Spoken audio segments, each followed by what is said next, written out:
বর্তমানে সুদান নামক একটি দেশে একটি চরম পরিস্থিতির সৃষ্টি হয়েছে। হাজার হাজার মানুষকে সেখানে হত্যা করা হচ্ছে। কোটি কোটি মানুষ তাদের আশ্রয় হারিয়েছে তাদের শেষ সম্বলটুকু। এই স্যাটেলাইট ছবিটা দেখুন, এটা তোলা হয়েছে 27 অক্টোবর 2025 সুদানের এল ফাসার শহরে। এখানে আপনি দেখতে পাবেন এই লাল লাল দাগগুলো। এই দাগগুলো আসলে মানুষের মৃতদেহ স্তূপাকার করে রাখা, এতটা আকারে রাখা যে স্যাটেলাইট থেকেও সেটা দেখা যাচ্ছে। কিন্তু কেন এই মৃতদেহ? চলুন আজকের এই ভিডিওতে জানা যাক আসলে এই দেশে কি ঘটছে।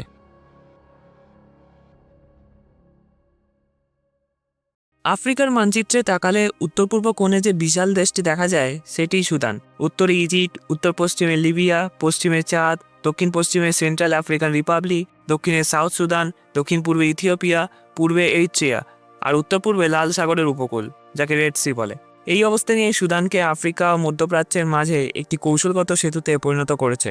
সুদানের জনসংখ্যা আনুমানিক 45 থেকে 48 মিলিয়নের মধ্যে।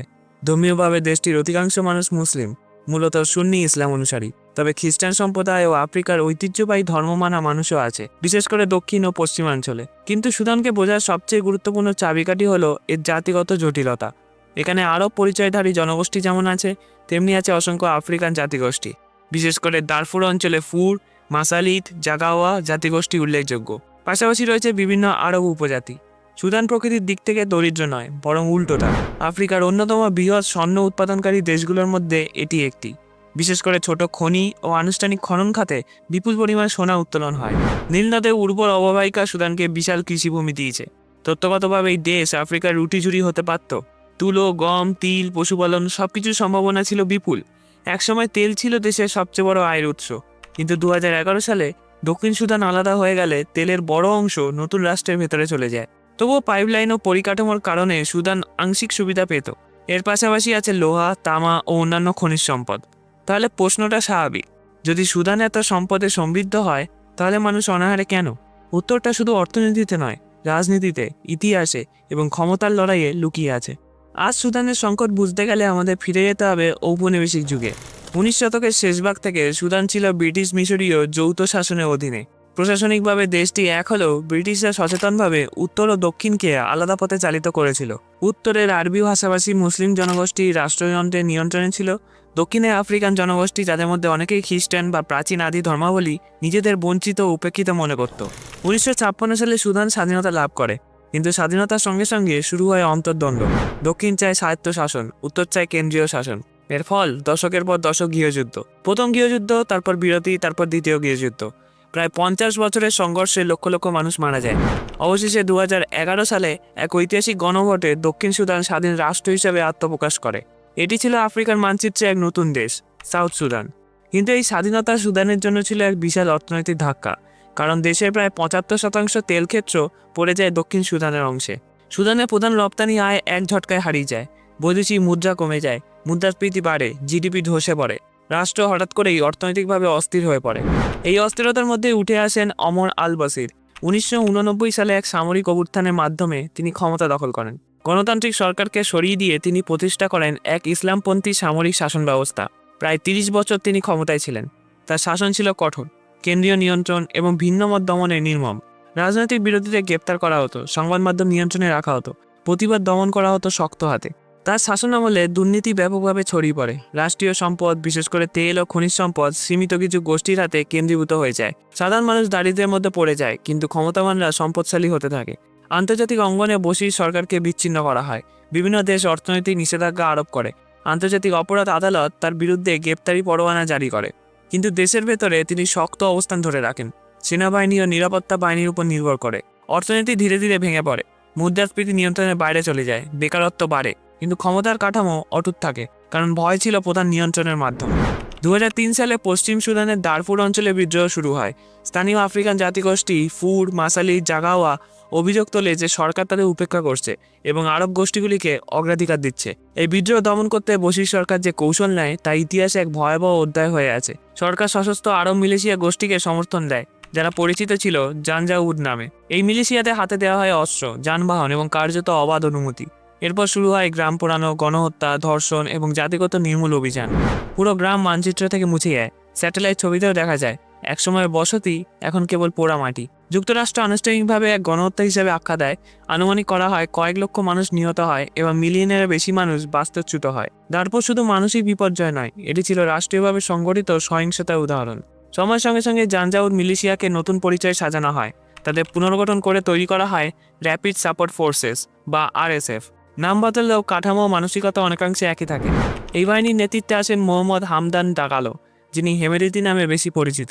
RSF ধীরে ধীরে রাষ্ট্রের ভেতরে রাষ্ট্র হয়ে ওঠে। তারা শুধু সামরিক শক্তি নয়, অর্থনৈতিক শক্তিও অর্জন করে। বিশেষ করে দারফুর অঞ্চলে সোনার খনি তাদের নিয়ন্ত্রণে চলে যায়।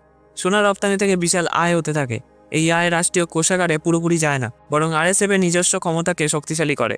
এক পর্যায়ে পরিস্থিতি এমন দাঁড়ায় যে RSF অর্থ ও অস্ত্রে রাষ্ট্রীয় সেনাবাহিনীর সমকক্ষ, কখনো কখনো তার থেকেও শক্তিশালী হয়ে ওঠে। এভাবেই সুদান ধীরে ধীরে দুই সশস্ত্র শক্তির প্রতিযোগিতার মঞ্চে পরিণত হয়। একদিকে নিয়মিত সেনাবাহিনী, অন্যদিকে আধা স্বাধীন RSF। 2019 সালে সুদানের রাস্তায় ক্ষুধা বিস্ফোরিত হয়েছিল। বছরের পর বছর দুর্নীতি, আন্তর্জাতিক নিষেধাজ্ঞা এবং অর্থনৈতিক ব্যর্থতার পর দেশটি কার্যত ভেঙে পড়েছিল। যখন রুটির দাম হঠাৎ 3 গুণ হয়ে যায়, তখন সেটি শুধু একটি অর্থনৈতিক সিদ্ধান্ত ছিল না, এটি ছিল বিস্ফোরণের স্ফুলিঙ্গ। রাজধানী খার্তুমে হাজার হাজার মানুষ রাস্তায় নেমে আসে।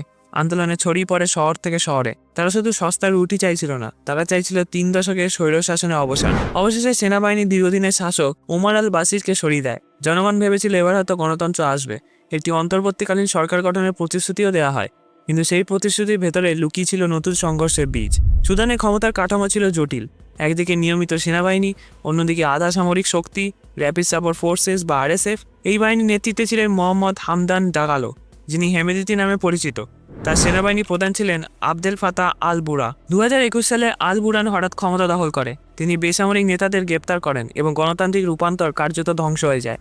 শুরুতে RSF তাকে সমর্থন করেছিল, কিন্তু এই জোট ছিল সুবিধাবাদী, বিশ্বাসের উপর নয়, স্বার্থের উপর দাঁড়িয়ে। অবশেষে প্রশ্নটা হয়ে দাঁড়ায়, সুদান শাসন করবে কে?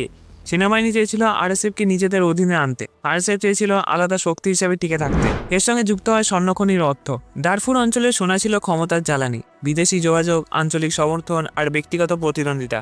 বুরান বনাম হেমেদতি এই সংঘর্ষকে অনিবার্য করে তোলে। 2023 সালের পরিস্থিতি বিস্ফোরিত হয়। খার্তুমে হঠাৎ গুলির শব্দ, বিমান হামলা, বিস্ফোরণ, বিমানবন্দর বোমাবর্ষণে ক্ষতিগ্রস্ত হয়। আবাসিক এলাকাগুলোতে সেল পড়তে থাকে। RSF দ্রুত দারফুর ও পশ্চিম সুদানের বড় অংশ দখল করে নেয়। সেনাবাহিনী কেন্দ্র ও পূর্বাঞ্চলের কিছু এলাকা ধরে রাখে, বিশেষ করে পোর্ট সুদান। স্যাটেলাইট ছবিতে দেখা যায় পুরো পাড়া ধ্বংস হয়ে গেছে, ঘরবাড়ি পুড়ে ছাই, রাস্তায় ধ্বংসস্তূপ। দারফুর আবারও রক্তাক্ত হয়। পশ্চিম দারফুরে মাসালিত সম্প্রদায়ের বিরুদ্ধে গণহত্যার অভিযোগ ওঠে। গ্রাম জ্বালিয়ে দেওয়া হয়, মানুষকে সারিবদ্ধ করে গুলি করা হয়, এমন বর্ণনা দেন বেঁচে ফেরা মানুষরা। RSF এসব অভিযোগ অস্বীকার করে এবং একে গোত্রীয় সংঘর্ষ বলে দাবি করে, কিন্তু প্রত্যক্ষদর্শীরা বলছেন এটি ছিল পরিকল্পিত পদ্ধতিগত হত্যা। এই যুদ্ধ শুধু বন্দুকের লড়াই নয়, এটি সোনারও যুদ্ধ। সুদান আফ্রিকার অন্যতম বড় স্বর্ণ উৎপাদক। সেই সোনা বিদেশি নেটওয়ার্কের মাধ্যমে পাচার হয়, অস্ত্র কেনায় অর্থ যোগায়, মিলিশিয়াদের শক্তিশালী করে তোলে। যুদ্ধ নিজেই হয়ে ওঠে অর্থনীতি। যত বেশি বিশৃঙ্খলা, তত বেশি মুনাফা। বিভিন্ন দেশে হস্তক্ষেপের অভিযোগও ওঠে। কিছু আঞ্চলিক শক্তি ভিন্ন ভিন্ন পক্ষকে সমর্থন করছে বলে দাবি। রাশিয়া সংযুক্ত ভাড়াটে বাহিনীর উপস্থিতির ঐতিহাসিক প্রতিবেদন রয়েছে। সংযুক্ত আরব আমিরাতের বিরুদ্ধে RSFকে অর্থায়নের অভিযোগও শোনা যায়। যুক্তরাষ্ট্র বিবৃতি দেয়, উদ্বেগ জানায়, কিন্তু বাস্তব পদক্ষেপে সীমিত থাকে। এর মানবিক মূল্য ভয়াবহ। হাজার হাজার মানুষ নিহত, সঠিক সংখ্যা নিয়ে মতভেদ আছে যদিও। লক্ষ লক্ষ মানুষ বাস্তুচ্যুত। প্রতিবেশী চাঁদ, দক্ষিণ সুদান, মিশরে শরণার্থীর ঢল। কলেরা ছড়িয়ে পড়ে, দুর্ভিক্ষের পরিস্থিতি তৈরি হয়, হাসপাতাল ধ্বংস হয়ে যায়, শিশুরা অপুষ্টিতে মারা যাচ্ছে। 2025 সালে নতুন করে গণহত্যার রিপোর্ট আসে দারফুরে। কিছু এলাকায় 1000-এরও বেশি মানুষ নিহত হওয়ার দাবি। স্যাটেলাইট ছবিতে নতুন গণকবরের চিহ্নও দেখা যায়। পুরো শহর খালি হয়ে যায়, মানুষ পালিয়ে বাঁচে। আজ সুদান কার্যত বিভক্ত, কোনো স্থিতিশীল সরকার নেই, মুদ্রা মূল্যহীন হয়ে পড়েছে, খাদ্য নিরাপত্তা ভয়াবহ। রাষ্ট্র ভেঙে পড়েছে, কিন্তু যুদ্ধ চলছে। সোনার খনি ঝলমল করছে আর পাশে গ্রাম পুড়ে ছাই। বিশ্বের দৃষ্টি অন্য যুদ্ধে ব্যস্ত, মিডিয়া ক্লান্ত। সুদান জটিল, ভৌগোলিকভাবে গুরুত্বপূর্ণ হলেও কৌশলগত অগ্রাধিকার কম। সাহায্য আটকে যায় লড়াইয়ের কারণে। শেষ দৃশ্যে স্যাটেলাইট ইমেজে দেখা যায় একদিকে সোনার খনির উজ্জ্বলতা, অন্যদিকে ধ্বংসপ্রাপ্ত গ্রাম। প্রশ্নটা থেকে যায়, কিভাবে এত সম্পদশালী এক ভূমি এত পরিত্যক্ত হতে পারে? আর যদি আজ বিশ্ব সুদানকে উপেক্ষা করে, তাহলে আগামীকাল উপেক্ষিত হবে কে? আপনার মতামত এই সম্বন্ধে কমেন্টে অবশ্যই জানান। ভিডিওটা যদি ভালো লাগে তাহলে একটা লাইক করবেন। আমি সৌরাশিস, দেখা হচ্ছে আরেকটা ভিডিওর সাথে।